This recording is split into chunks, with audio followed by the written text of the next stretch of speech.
বন্ধুরা, আপনারা সবাই কেমন আছেন? টেস্টি বাংলার আজকের পর্বে আপনাদের সবাইকে স্বাগত। আজকে আমি তৈরি করতে চলেছি একটা মাংস ভাজা, এবং এটা আপনারা যে কোনো ধরনের রাইস এবং যে কোনো ধরনের রুটির সঙ্গে সার্ভ করতে পারেন। সব কিছুর সঙ্গেই সুন্দরভাবে মানিয়ে যায়, এবং এটা তৈরি করার জন্য আগে থেকে কোনো রকম প্রিপারেশনের প্রয়োজন নেই। হঠাৎ করে আপনারা এটা বানিয়ে নিতে পারেন। তো ঝটপট দেরি না করে আপনারা দেখে নিন এই ভাজা মাংসটা আপনারা কিভাবে তৈরি করবেন। এখানে আমি বেশ কিছুটা সর্ষের তেল গরম করতে দিয়েছি। চেষ্টা করবেন রান্নাটা সর্ষের তেল দিয়েই করার। তেলটা গরম হয়ে এলে এর মধ্যে আমি অ্যাড করে দিচ্ছি একটা তেজপাতা, খুবই সামান্য পরিমাণে দিচ্ছি একটু দারচিনি, আর দিচ্ছি দুটো ছোট এলাচ। এর মধ্যে অ্যাড করে দিচ্ছি 1.5 কাপ পরিমাণে পেঁয়াজ কুচি। এবার এই পেঁয়াজটা ভেজে নেব একটু গোল্ডেন হয়ে আসা অবধি। পেঁয়াজটা যখন ঠিক এরকম গোল্ডেন হতে স্টার্ট করবে, তখন আমি এর মধ্যে অ্যাড করে দিচ্ছি 2 টেবিল স্পুন আদা রসুনের পেস্ট। যদি আদা রসুনের পেস্টটা খুব পাতলা হয়, সেক্ষেত্রে আমি বলবো 3 টেবিল স্পুন অ্যাড করবেন। এই আদা রসুনটাকে ভেজে নেব যতক্ষণ না আদা রসুনের কাঁচা গন্ধটা সম্পূর্ণভাবে চলে যাচ্ছে। আদা রসুনের কাঁচা গন্ধটা সম্পূর্ণভাবে দূর হয়ে গেলে এর মধ্যে অ্যাড করে দিচ্ছি শুকনো খোলায় ভাজা ধনের গুঁড়ো 1 টেবিল স্পুন, হলুদ দিচ্ছি 1 টিস্পুন, ঝাল দিচ্ছি আমি নিজের স্বাদ মতো বা 1 টিস্পুন, এবং দিচ্ছি লবণ নিজের স্বাদ মতো। ঝাল এবং লবণটা আপনারা নিজেদের স্বাদ মতো অ্যাড করে নেবেন। এবার এই মশলাটাকে আমি একটু কষিয়ে নেব। যেহেতু মশলাটা শুকনো, তাই আমি এর মধ্যে 2 টেবিল স্পুন মতো জল অ্যাড করে নিচ্ছি, এবং মশলাটা খুব ভালোভাবে আমি কষিয়ে নিচ্ছি। এক সময় দেখবেন মশলাটা কষাতে কষাতে বেশ আবার শুকনো হয়ে আসবে, সেই সঙ্গে ঠিক এইরকম সাইড দিয়ে তেলটা রিলিজ করবে। এবার আমি এর মধ্যে অ্যাড করে দিচ্ছি মাংসটা। এখানে আমি রেড মিট নিয়েছি। অবশ্যই কিন্তু রান্নাটা রেড মিট দিয়ে করতে হবে, এটা কিন্তু চিকেন দিয়ে করা যাবে না। আমি এখানে বিফ ইউজ করছি, আপনারা চাইলে মাটন ইউজ করতে পারেন। তো মাংসটা ঠিক এরকম ছোট টুকরো করে কেটেছি। যেহেতু আমি এটা ভাজা করছি, এখানে আমি মাংস নিয়েছি প্রায় 1 কিলো মতো। এখানে আমি সব কিছু মিলিয়ে নিয়েছি, মাংস, ফ্যাট, মেটে এবং হাড্ডি সহ। চেষ্টা করবেন সব কিছু মিলিয়ে মিশিয়ে রান্নাটা করা, সেক্ষেত্রে টেস্টটা খুব ভালো হয়।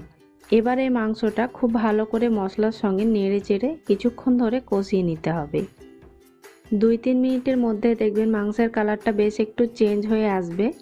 তখন আমি এই মাংসটাকে ঢাকা দিয়ে রেখে দিচ্ছি। আপনারা চাইলে এটা না ঢেকেও কষিয়ে নিতে পারেন, তবে আমি মাংসটা ঢাকা দিয়ে কষিয়ে নেব। 7 থেকে 8 মিনিটের মধ্যেই কিন্তু মাংস থেকে বেশ জল বের হয়েছে। মাঝখানে আমি একবার নেড়ে নিয়েছিলাম। যদি আপনাদের মাংসটা পুড়ে যাওয়ার সম্ভাবনা থাকে, সেক্ষেত্রে আপনারা ঘন ঘন নেড়ে নিতে পারেন। এবং আমি এটা আবারও ঢেকে রেখে দিচ্ছি। তো বেশ কিছুক্ষণ আমার মাংসটা কষানো হয়ে গেছে। এরই মধ্যে দেখতে পাচ্ছেন কালারটা একদম চেঞ্জ হয়ে গেছে। যখন ঠিক এইরকম কালারটা চেঞ্জ হয়ে আসবে, তখন আপনারা অবশ্যই কিন্তু ঢাকনা দিয়ে মাংসটাকে সেদ্ধ করে নেবেন। এবার কিন্তু আমি মাংসটা সেদ্ধ হওয়ার জন্য রেখে দিচ্ছি ঢাকা দিয়ে।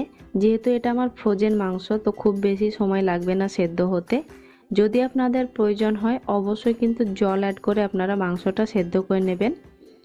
আমি এই মুহূর্তে জল দিচ্ছি না, তবে প্রয়োজন হলে অবশ্যই আমি জল দিয়ে মাংসটা সেদ্ধ করে নেব। ফিরলাম আমি বেশ কিছুক্ষণ পর। আমি কিন্তু মাঝে মধ্যে ঢাকনা তুলে নেড়ে নিয়েছি, এবং আমি এর মধ্যে জলও অ্যাড করেছিলাম। মাংসের মধ্যে কিন্তু বেশ এখনো ঝোল আছে, তো আমি মাংসটা আরো শুকনো করে নেব। তো মাংসটা একবার চেক করে নিচ্ছি সেদ্ধ হয়েছে কিনা। মাংসটা বেশ ভালোভাবে সেদ্ধ হয়েছে আমার পছন্দ মতো। আপনারা অবশ্যই নিজেদের পছন্দ মতো মাংসটা সেদ্ধ করে নেবেন। আবারও ঢাকা দিয়ে রেখে দিচ্ছি হাই ফ্লেমে কিছুক্ষণের জন্য। দেখতে পাচ্ছেন মাংসের গা থেকে কিন্তু তেলটা আলগা হতে শুরু করেছে। এই অবস্থায় আমি অ্যাড করে দিচ্ছি 1 টিস্পুন শুকনো খোলায় ভাজা জিরের গুঁড়ো। খুব ভালো করে একবার নেড়ে মিশিয়ে নিলাম, এবং যেহেতু মাংসটা আমি আরও একটু শুকনো করব, তাই আমি এটাকে আবারও ঢাকা দিয়ে রেখে দিচ্ছি। আপনারা চাইলে এই রকম অবস্থাতেও রাখতে পারেন। অল্প কিছুক্ষণের মধ্যেই দেখতে পাচ্ছেন মাংসটা একদমই শুকনো শুকনো হয়ে গেছে। যেহেতু এটা হাই ফ্লেমেই ছিল, আমি কিন্তু ঠিক এইরকমই পছন্দ করি, তাই আমি ঠিক এরকম শুকনো করে নিয়েছি। তো মাংসটা আমার পুরোপুরি রান্না হয়ে গেছে।